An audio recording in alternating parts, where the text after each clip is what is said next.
അതെ, നീ വരുമ്പോഴേ ഒരു ഫെവിക്വിക്ക് വാങ്ങോ. എത്രണ്ട്? ചെറുത് 5ന്റെ. ആ, നീ റെഡിയല്ലേ? ആ, ഇറങ്ങുക.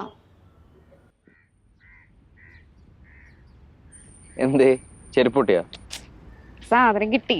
എന്ത്? ദേ, അംബാസഡർ.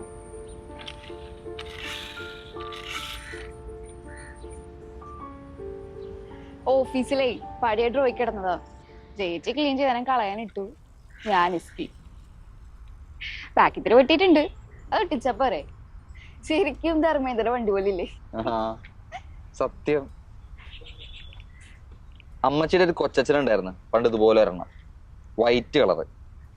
ഇടയ്ക്ക് വെക്കേഷൻ നിൽക്കാനൊക്കെ പോകുമ്പോ ഞാൻ എൻ്റെ അടുത്ത് വന്നിങ്ങനെ നിൽക്കും. എടുത്ത് തുറക്കാൻ പറ്റും.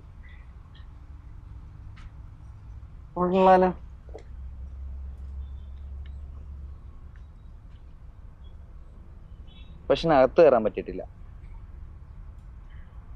ഇതിനിപ്പോ എത്ര ലക്ഷം രൂപ വരും? ഇത് ഇറങ്ങണില്ലല്ലോ. നീ ഓലക്സ് നോക്കാണെന്ന് എനിക്കറിയാം. തൃശ്ശൂരുണ്ടായിരുന്നു കഴിഞ്ഞ മാസം 2.5 ലക്ഷത്തിന്. അതൊക്കെ പോയിട്ടുണ്ടാവും. ഒരു 800 ഇറക്കണുണ്ട്. അതും പണിയൊക്കെ കഴിഞ്ഞിറക്കുമ്പോ 1 ലക്ഷം രൂപയൊക്കെ ആവും. എന്ത് ഈ വണ്ടീന്റെ പ്രൈസ് ഒക്കെ നോക്കണത് ഒരു രസമാണ്.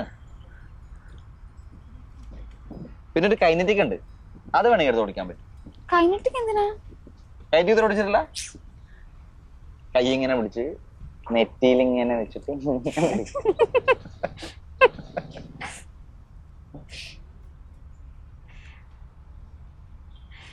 ഇതിനിപ്പോ 2 ലക്ഷം രൂപ വേണ്ട. എനിക്ക് 2 മുഴം മുല്ലപ്പ് വാങ്ങി തന്നാ.